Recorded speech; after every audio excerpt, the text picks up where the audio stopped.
In the village of Kundari, beneath the shadow of Bala Hill, the sun rose with a strange silence.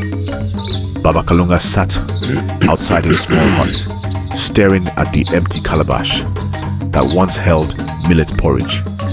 His twin daughters, Zina and Halima, barely 2 moons old, whimpered in their reed basket beside him. Their cries pierced through his chest like thorns. Jemima, his wife, was gone. No letter, no goodbye, just a folded cloth missing from the rope and a space where her slippers used to be. The villagers whispered behind their door frames. She ran to the city, they said, to chase gold and silk, leaving her children like discarded yam peels. But Baba Kalunga said nothing. Not when they mocked him. Not even when Zina fell sick from hunger. He wrapped the girls in his old cloak and held them close. His mind raced with fears, but his hands moved, calm and steady. He gathered red clay from the streambed at dawn, shaping pots through the day. They dried in the sun beside the crying babies. When he wasn't molding earth, he was boiling water, pounding cassava, or singing lullabies through cracked lips. There were nights he didn't sleep, only sat beside the fire, his eyes heavy, but his heart refusing to rest. "I will not break," he whispered to the flames. "I will not leave them." From that day, the name Baba Kalunga became more than a man. It became a promise. A father who would walk barefoot through fire if it meant his daughter stayed warm. And though the calabash was cracked, he kept it as a reminder that even broken things can carry water if the hands holding them are strong enough. The people of Kundari believed Bala Hill had a spirit. Some called it a mountain, others a sleeping giant, but all knew it watched over the village. Its rocky ridges, shaped like a coiled serpent, glowed red during sunset, as though lit from within. One Harmattan morning, Baba Kalunga took Zina and Halima up the winding path. He carried them in a sling, their small faces blinking against the dust. At the summit, he laid a mat woven by his grandmother and placed the twins upon it. "I have nothing but these hands," he said aloud, voice trembling, "and I don't know the path ahead. But if there is power in this hill, if the old ones are listening, guide us, protect them." Behind him, an old woman emerged from the brush, carrying a calabash of kola nuts. She wore kauri beads around her wrists and a faded cloth printed with lion heads. "Kalunga," she said, startling him. "These girls will not die in poverty. One has the wisdom of the griots, the other, the hands of a healer. Fire and water in the same bowl." He bowed, unsure if she was real or spirit. She handed him a kola nut, split in two. "Teach them to walk on truth. Even when the ground is thorns, they will rise higher than this hill." Then she vanished, leaving only the rustling grass and the warm color in his palm. Years later, he would wonder if he imagined her, but the whisper of the wind across Bala Hill always reminded him some blessings were dust and some prophets walk barefoot. When the rains came and the roof began to leak, it was Mama Nyavu, who appeared with palm leaves and a bundle of dry cassava. She lived 3 huts away, a widow with 5 cats, and a laugh that echoed like tugging drums. "I see your girls are growing," she said, her eyes twinkling. "And you, Kalunga, you look like a tree about to snap." He chuckled weakly. "Even trees need watering, Mama." From that day, she became more than a neighbor. She was a grandmother to the girls, a sister to Baba Kalunga, a watcher when he had to go sell pots. She taught him how to boil herbs when Zina's stomach cramped, and how to roast plantain to soothe Halima when she coughed at night. One evening, she arrived with a small carved gourd. "This," she said, "was given to me by my mother. It carries more than food, it carries memory. She filled it with porridge and placed it beside the girls. When you feed them from this, let them remember love, even when they are far from here. The twins grew to recognize her footsteps. Whenever her cane tapped the ground near their hut, Zina clapped and Halima squealed. She told them folktales as they learned to walk, stories of talking crocodiles and stubborn tortoises. But it wasn't just food and stories Mama Nyavu brought. It was hope, sweet and slow, like warm honey. She reminded Baba Kalunga he wasn't alone, that even broken families can grow if the soil is kind and the sun doesn't forget them. And so, under her care, the hut became more than shelter. It became a garden where two little girls took root and began to bloom. Baba Kalunga's hands were always stained red, from clay, from hard work, from love. Every morning, he walked to the banks of the Iro stream with a sack slung over his shoulder, his girls watching from the doorway. "Where does Baba go?" Halima once asked. "To bring home fire," Mama Nyavu answered. He would kneel by the water, digging his fingers into the earth until they found the perfect clay. Then he'd carry it home, barefoot, his back bent but unbroken. In the yard, he molded bowls, jugs, and cooking pots with swift, precise movements. The girls watched, wide-eyed. Sometimes he gave them lumps of clay, and they giggled, trying to make animals. By the time the sun scorched the sky, the pots were drying. By night, he lit a kiln of stone and wood beside their hut. Flames danced like spirits. Sparks flew into the sky like stars being born. Neighbors came to buy his pots. Some paid in maize, others in coins, and some with thanks. It wasn't much, but it was enough.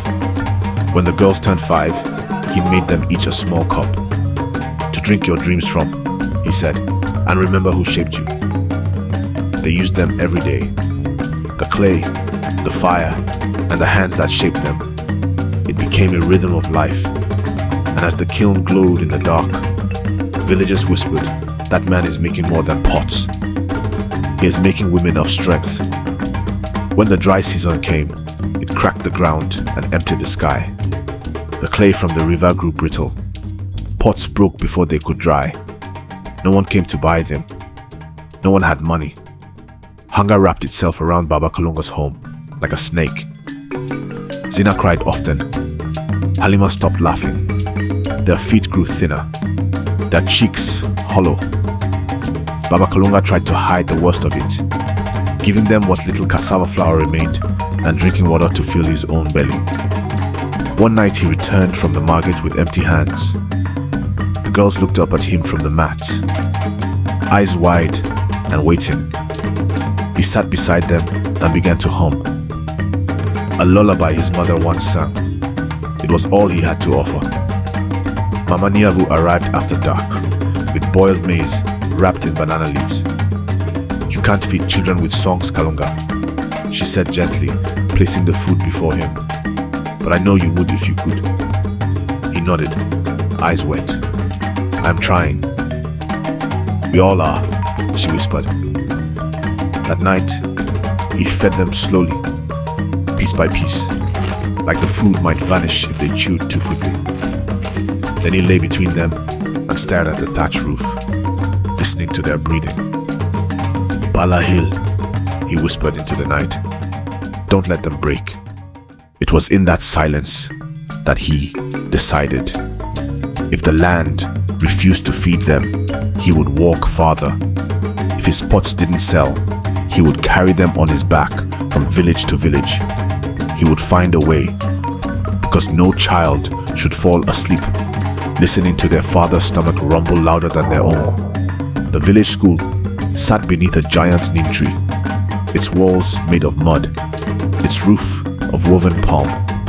Inside, children sat on wooden benches with slates and chalk, reciting the alphabet as chickens clucked outside. Zina and Halima were among the youngest, but their minds were sharp, and their eyes sparkled with curiosity. They had no shoes, no school bags, and sometimes no breakfast, but they listened harder than anyone else. Baba Kalunga could only afford one school uniform, so the girls took turns. Zina wore it on even days, Halima on odd. On Fridays, they both went without, claiming it was laundry day. Their teacher, Madame Osoro, quickly noticed. She saw how Zina's hand darted up before a question was even finished. She watched Halima calculate sums faster than boys twice her age. But she also saw the way their shoulders drooped by noon, the way their hands trembled when writing. One afternoon, Madame Osoro called Baba Kalunga aside. "They are brilliant," she said, "but hunger is louder than knowledge." He bowed his head. "I know." She handed him a packet of groundnuts. "It's not much, but a sharp mind needs fuel." Baba Kalunga thanked her, tears catching in his beard. That evening, he gave the girls the nuts and told them these were bought with pride, not pity. And so they kept going, learning between yawns, writing through hunger, growing minds in bodies that the world had nearly forgotten. In Kundari, the children called them the Fire Twins, because even when the wind blew cold, Zina and Halima burned with a quiet determination no one could explain. The market in Abuta village was alive with color and chaos. Women shouted prices over baskets of tomatoes. Children ran barefoot between stalls. Goats argued over spilled grain. Baba Kalunga stood among them with his pots carefully arranged on a mat, hoping today would be different. He sold too by midday. Then, while sipping from a calabash of millet drink, he turned away for just a moment, and when he turned back, half his pots were gone, broken, stolen, shattered. His hands shook, his breath caught. All his work vanished like morning dew. People gathered, muttering sympathy, but none offered help. The twins, he whispered to himself, "How will I feed them?" He carried what remained back home. The girls ran to meet him, but stopped when they saw his face. "I failed today," he said, kneeling beside them. "But tomorrow, I will fight again." Zina hugged him tightly. Halima took one of the broken shards and stared at it. "Can we still use this?" she asked. He smiled sadly. "Not for cooking, but maybe for something else." The next day, they painted the shards with charcoal and ash, decorating them with symbols. They sold them to other children as story stones, each one telling a tale of talking lions, flying turtles, or whispering hills. People laughed at first, then they started buying. One woman said, "These are better than pots, they feed the soul." And so, from brokenness, they found something new. Because the Fire Twins didn't just survive, they created, even from ruins. When Zina fell ill, it began with a cough, then fever, then silence.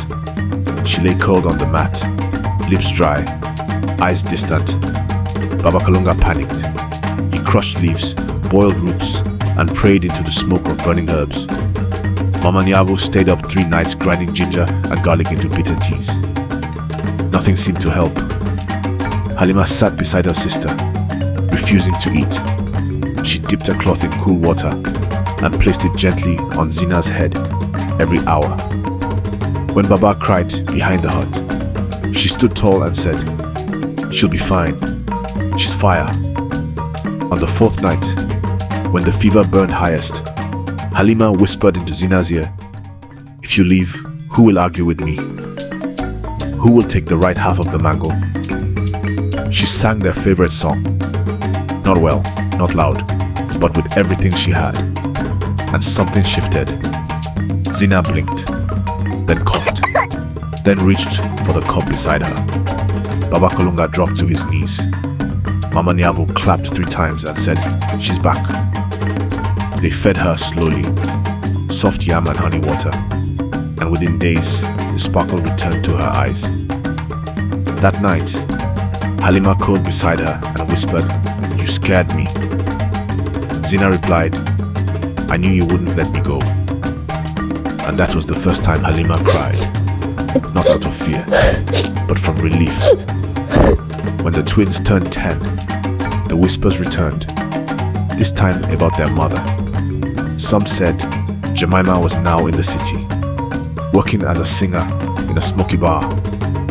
Others claimed she had married a rich trader, but none knew for sure. One afternoon, Mama Nyavu sat on the bench outside their hut, grinding bitter leaf and watching the horizon. The girls played nearby, laughing as they chased a cloth ball. She called Baba Kalunga over. "She'll return one day," Mama Nyavu said. "People like her don't stay buried forever." Baba looked at the girls. "What do I tell them?"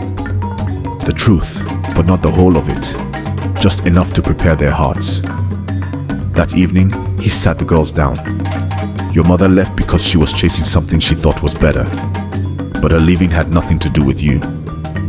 Halima asked, "Did she love us?" He paused. "Maybe, in her own way." Zina said nothing. She stared at the flame of the lantern, eyes unreadable. Mama Nyavu added softly, "A wound doesn't disappear just because it scabs over. When she returns, it may open again." And the wind that night carried the scent of rain and memory. On their 12th birthday, the village held a small festival. It wasn't just for them. It was also the season of New Yam. But everyone said, "This is for the Fire Twins." Zina performed a poem she had written. Halima demonstrated how to grind herbs for healing. The elders watched, nodding. Baba Kalunga stood beneath the neem tree, pride swelling in his chest like a drumbeat. "They are ready," Mama Nyavu said beside him.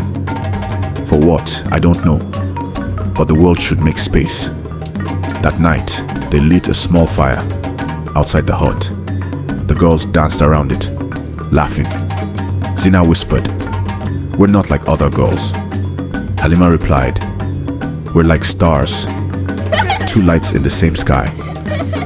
And Bala Hill, watching silently from the distance, glowed a little brighter, like it agreed.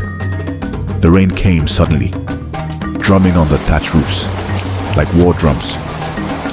Baba Kalunga had just returned from the market, soaked to the bone, when a knock echoed through the storm. He opened the door, and there stood a woman, slim, tall, wrapped in a faded blue shawl. Her eyes held stories, and her smile was brittle. "Kalunga," she said, "it's me, Jemima." He didn't speak. The girls peeked from behind the curtain, their hearts pounding. "I heard about the girls," she continued. "I want to see them." Mama Nyavu appeared in the doorway next door, like thunder after lightning. "You have some nerve." Jemima looked down. "I've made mistakes." Halima stepped forward slowly, followed by Zina. They didn't run to her. They didn't speak. They just stared. "I know I don't deserve you," Jemima said softly, "but I'm here." The silence was heavier than the rain.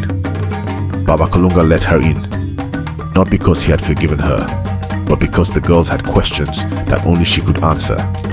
And the storm, outside and within, had only just begun. Jemima stayed in the spare room. She said little, moved carefully, and watched the girls with quiet longing. Zina ignored her completely. Halima watched her from a distance, eyes curious but cautious.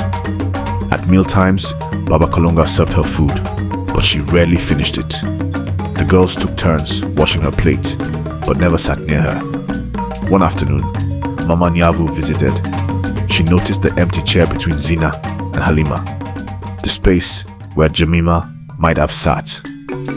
"You can forgive without forgetting," she told them. Zina replied, "We don't know her." Halima added, "And she doesn't know us." Jemima overheard and cried quietly that night.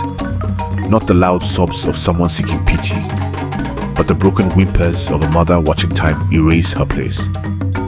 Baba Kalunga said nothing. He simply lit a small lamp and placed it near her door. A sign: you are not outside anymore, but you are not yet home. Trying to rebuild trust, Jemima offered to help Baba Kalunga mold pots. She shaped the clay with trembling hands, her fingers unfamiliar with the rhythm. Baba watched. "You've never done this before." "I'm trying," she said. Halima offered her a smoother stone. Zina walked away. That afternoon, they fired the pots together. As the flames danced, Jemima whispered, "The fire purifies. If it doesn't break you." Baba glanced at her. "Sometimes it does both." Zina returned just before sunset. She placed one of her story stones next to the new pot Jemima had made. "Yours isn't perfect," she said, "but it held." And in that small gesture, a wall cracked. One morning, men came to the village, well-dressed, speaking loudly, asking questions. They stopped by the hut and asked for Jemima. "I owe no one," she said, stiffening. But their leader laughed. "You left debts in the city, madam, and your face is still known." Zina stepped between them. "She lives here now." They laughed. "She hides here." Baba Kalunga stepped outside, holding his carving knife. Not threatening, just reminding. "She is under my roof," he said calmly. "If you want trouble, bring it." The men backed off, muttering, but everyone knew trouble had sniffed the door, and it would return. That night, Jemima packed a small bag. "I brought danger," she whispered. "I'll leave tomorrow." But the girls didn't speak. They simply placed her story stone by her pillow. One more crack in the wall. One more ember catching flame. It was market day again. The twins set up a small stand beside their father's pots, selling painted stones, herbs, and hand-woven bookmarks. Their laughter floated above the din. That's when he appeared. Tall, dark-skinned, dressed in clean linen. He looked lost, brushing dust from his loafers. He bought a story stone and smiled. "Reminds me of my childhood." Later, they found a leather wallet beneath the stool. Inside, money, cards, a silver badge, Prince Aro of Mawenzi. Zina and Halima rushed to the chief's hut. The chief called the guards, and the prince was found within the hour. "You returned it?" he asked, astonished. "It's not ours," Halima said simply. He laughed. "The Fire Twins, right? I've heard of you." He shook their hands. "You just bought yourselves favor." They didn't understand what he meant, but fate had taken. The next week, a cart rolled into Kundari, bearing crates, flour, rice, sugar, cloth, books, even toys. A note was pinned to the front. "To the twins who remind us all of honesty. Aro of Mawenzi."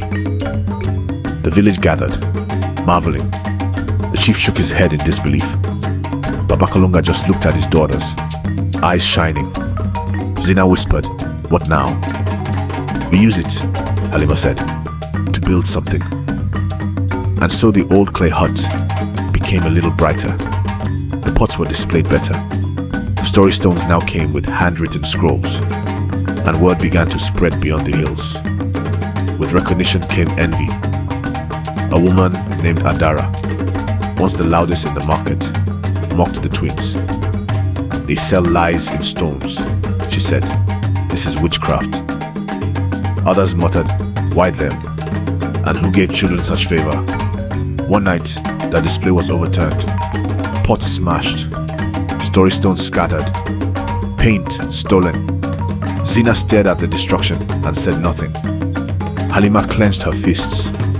Baba Kalunga knelt and began to pick up shards. "We begin again," he said. Mama Nyavo helped repaint. The prince sent a guard. The chief warned the village. But the Fire Twins didn't need protection. They had something stronger. Each other. Months passed. The prince returned. "You need a real building," he said, "not just a mat in the market." He handed Baba Kalunga a deed. Land near the center of Muta. They built it slowly. Clay, stone, wood, sweat. Villagers helped. Children painted murals. Mama Nyavu supervised. Zina designed the front. Halima planned the shelves. Baba carved a wooden sign. Fire and clay. Stories that feed the soul. It was more than a shop. It became a place where people came to tell stories, buy crafts, and find warmth. Even Jemima smiled again. Sometimes, fire built homes. Success can heal, but it also tests. Jemima began dressing in city clothes again. Her smile returned, but so did the restlessness. One evening, she said, "An old friend offered me a singing job in Imbata." The girls froze. "You're leaving again?" Zina asked. "I'll send money," Jemima said. Halima turned away. Baba Kalunga said, "You don't owe us anything." She replied, "I owe you everything." She left at sunrise. No tears this time, just silence. But the story stone Zina gave her was wrapped in cloth beside her bus seat. Even fire, once forgiven, must walk its path. Madame More was different. She was quiet, kind, with silver braids and soft hands. She came to the shop often, buying herbs and stories. She always smiled at Baba Kalunga, but never lingered. One day, she brought yam stew. "Too much for one," she said. Another day, she brought a comb. For Zina's stubborn hair, the girls began calling her auntie. One evening, Halima said, "She's like a mother, but warmer." Zina added, "And she never leaves." Baba Kalunga smiled. Fire can destroy, but sometimes it clears space for something gentle to grow. The new shop became the pride of Mbuta. Visitors came from neighboring villages, drawn by the stories, the colors, and the warmth. Zina painted the walls with images of fires and rivers, birds and clay pots. Halima labeled each section with words like truth, hope, wounds, dreams. They renamed the place, the House of Roots and Flame. "It's not just fire anymore," Halima explained. "We've grown roots too." People came not only to buy, but to sit, to speak, to cry. Baba Kalunga built benches in the shade. Madame More served hibiscus tea. And slowly, Mbuta began to change, not just in trade, but in spirit. But not everyone was happy. Adara, the jealous market woman, began whispering to the elders. "The girls speak with spirits," she said. "They draw power from fire." Rumors spread like dry grass aflame. Someone left ashes on the shop doorstep one morning, arranged like a curse. Baba Kalunga swept it away without a word. Mama Nyavu stormed into the village meeting and slammed her walking stick. "If these girls are witches," she growled, "then let every village beg for such witches." Zina painted a dove above the door that evening. "Let the wind whisper lies," she said. "The flame still burns true." Disaster struck suddenly.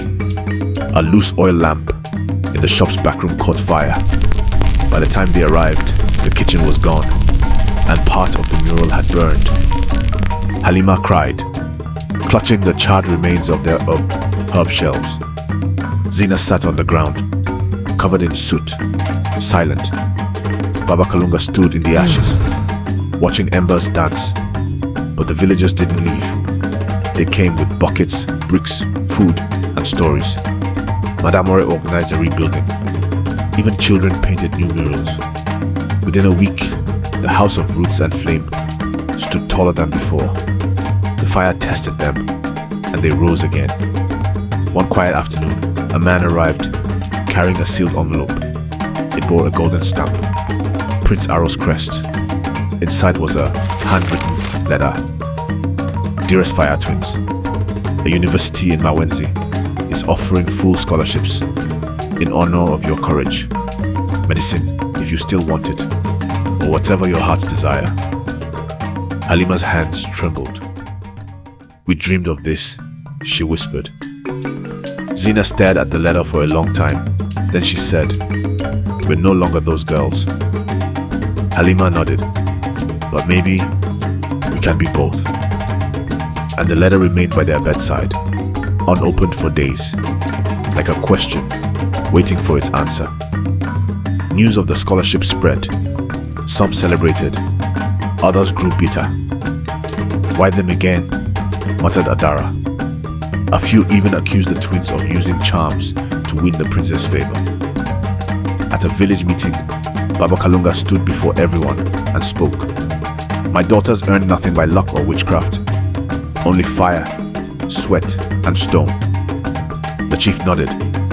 The roots of envy grow deep, he warned, but they can be cut. Madamo stepped forward. Let the village grow, not rot. That night, rain fell gently over Mbuta, washing away dust, cooling old heat. But the real storm still brewed within. The offer loomed large over the house. Medicine in Mawenzi, the dream from childhood, or remain in Imuta, running the business that changed their lives and the village. Zina wanted to stay. We built something real here. Halima longed to go.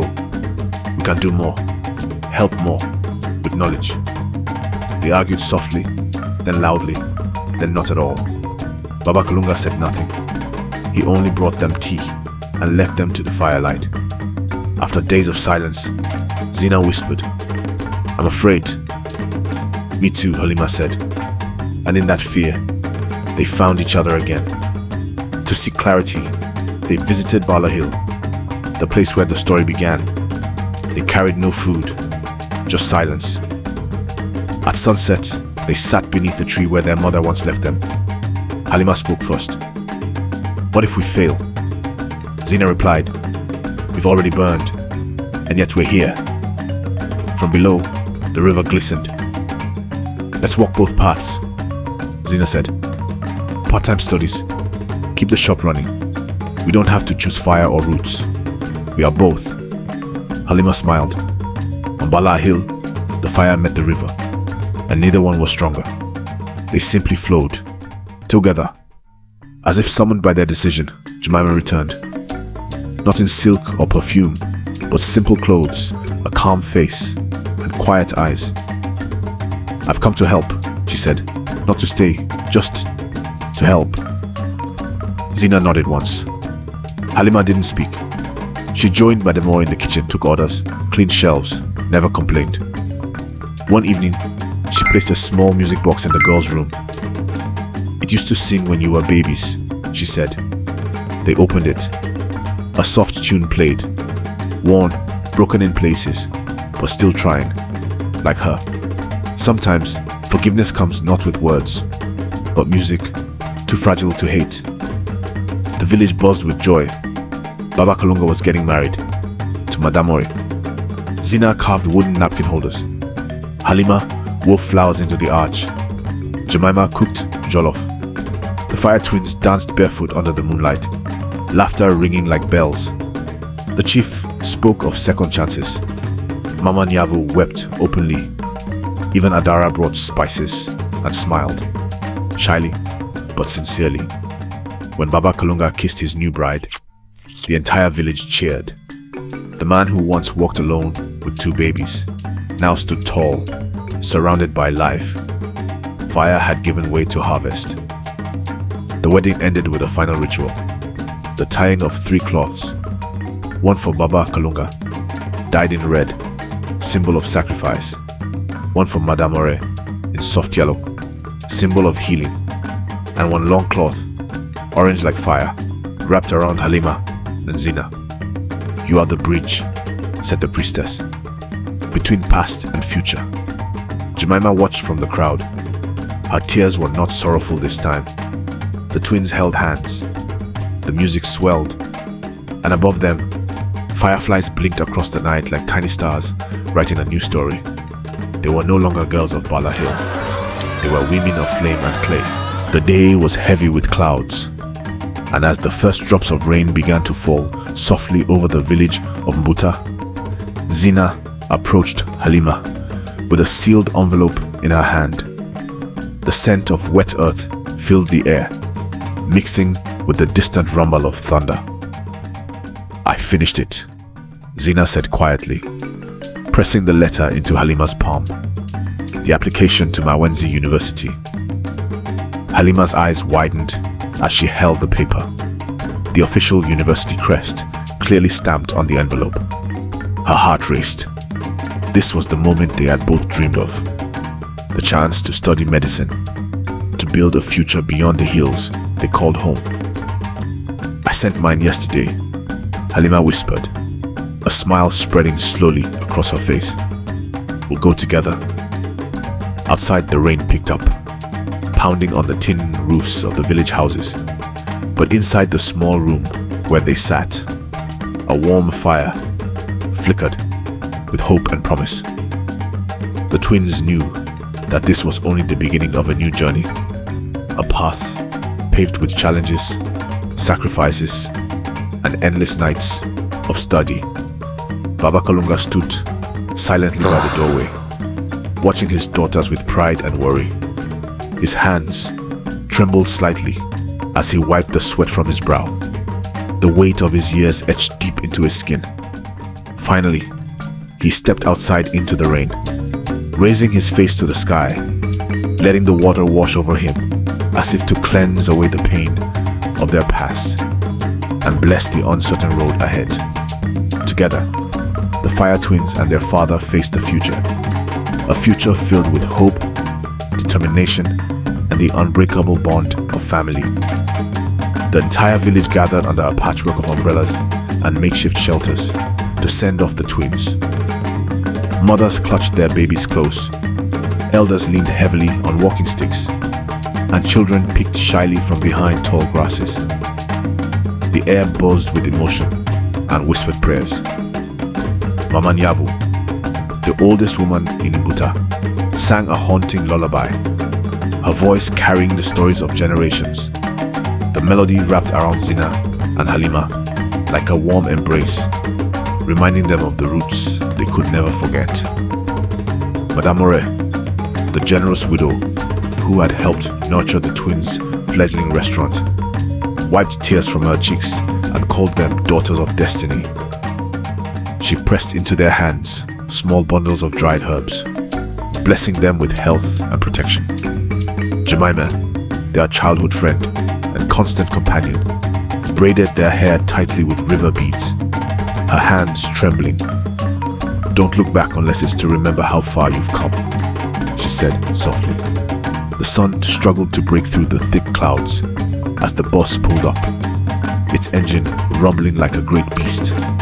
Zina and Halima climbed aboard, clutching each other's hands tightly as the familiar landscape of rolling hills and swaying trees slowly disappeared behind them.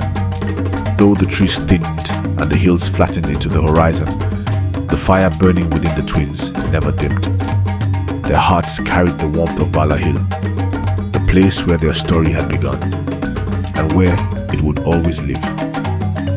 Mawenzi was a world unlike anything Zina and Halima had ever known. The city rose like a jagged mountain of steel and glass, its towers scraping the sky.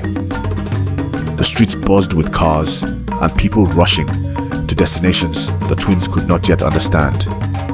The nights were swallowed by artificial lights, and the stars that once guided them home were hidden behind thick blankets of pollution. Zina found herself longing for the quiet nights of Mbuta, the cool breeze carrying the scent of wet earth after a storm. Halima missed the soft rustling of the trees and the songs of the river. But here, they studied relentlessly, anatomy and biology by candlelight, slipping through the endless maze of textbooks and lectures between part-time jobs, washing dishes and cleaning classrooms. They sent letters home every week, careful to share not only their hardships, but also the small victories. Madame Ore's voice came through the phone like a steady anchor, telling them the restaurant was flourishing, the house of roots and flame growing its reach across neighboring villages. Though far from their home, the Fire Twins were never far from their purpose. As their minds filled with knowledge, their hearts remained tethered to the clay of Buta, grounding them even as they reached for the stars. Zina was the first to falter. The city's relentless pace pressed down on her chest, heavy and suffocating. Cold stares from strangers felt like daggers. The loneliness gnawed at her spirit. One grey afternoon, she skipped class and wandered aimlessly, eventually sitting by a murky city drain. She traced patterns in the dust, her thoughts heavy as storm clouds. A voice startled her. A boy sat beside her, sketchbook in hand, drawing delicate birds that seemed to flutter from the page. "You look like you carry a village on your shoulders," he said gently. "I do," she whispered, almost laughing at the truth. He smiled, folding a piece of paper into a crane. "Fly when you're ready," he said, handing it to her. That night, under the weak glow of a street lamp, Zina wrote Halima a letter. "I don't know if I belong here yet, but I'll stay for you, for them, and for the fire inside me." Though flickering, the flame within her would not be extinguished. Months passed. The confusion gave way to clarity. The city became a classroom, not only for lessons, but for life itself. One afternoon during a lab session, Halima pressed a stethoscope to a mannequin's chest and stopped. The rhythmic sound echoed deep inside her. "This sound," she whispered, "this matters." For the first time, she felt her dream not as a distant hope, but a calling that pulsed through her veins. Zina saw the light in her sister's eyes and smiled. "You were born to heal." Zina, meanwhile, found her path in blending tradition with science, attending workshops in herbal medicine and community health. "I'll bring fire and roots together," she vowed. When the day came to receive their white coats, the whole class erupted in applause. But the loudest cheers were those shared between the twins, a symbol of their journey, their struggles, and their unbreakable bond. One night, the shrill ring of the phone shattered the quiet. Baba Kalunga had fallen ill. He collapsed while tending the garden. Madame More's voice trembled. The twins caught the earliest bus back to Mabuta, their hearts pounding with fear and urgency. When they arrived, their father lay beneath the old mango tree, fragile but smiling. "You've grown," he whispered, reaching for their hands. Zina cradled his hand, while Halima checked his breathing and pulse with the steady hands of a doctor in training. In that moment, they ceased to be merely daughters. They became caregivers, healers. The fragile line between past and future blurred, binding them all in hope and healing. Baba Kalunga's illness was slow, a shadow that stretched across months, but the twins balanced their care for him with their demanding studies, rotating between Mambuta and Mawenzi. Zina began treating village patients with herbal remedies and nutrition advice, while Halima worked at the clinic on school days and returned on weekends. The village watched in awe and reverence. "You carry the fire in your bones," Mama Nyavu declared, tears shining in her eyes. One morning, Baba Kalunga, wrapped in a blanket Madame Mora had woven with love. "I'm not done planting," he said with a grin. The fire had burned, but never consumed. It had transformed. To honor the twins' journey, the village threw a grand festival. Drums echoed from hilltops, and lanterns, shaped like flames, lit every path. Near Bala Hill, a stage was built, where Zina and Halima spoke, not as children, not as students, but as leaders born from the village's love and sacrifice. "We thank the fire," Zina began. Halima continued, "but also the clay that held it." Children sang, elders told stories of the hill, the twins and Baba Kalunga, the man who never gave up on them. From the back, Jemima watched and smiled, finally at peace, full of forgiveness and hope. Years later, under the same mango tree, where they had once been left as infants, Zina and Halima opened the clinic. The building was shaped like a flame, but built from imbuta's red clay bricks. Inside, rooms bore the names of Mama Nyavu, Baba Kalunga, Madame Ore, and even Jamima, all those who had shaped their lives. On the clinic's door, a simple phrase was carved: born of fire, rooted in love. Children played outside as patients lined up quietly inside. At night, the sisters sat beneath the stars, hands intertwined, whispering dreams. The story had come full circle, but the flame inside them burned forever. Bright, steady, unbreakable.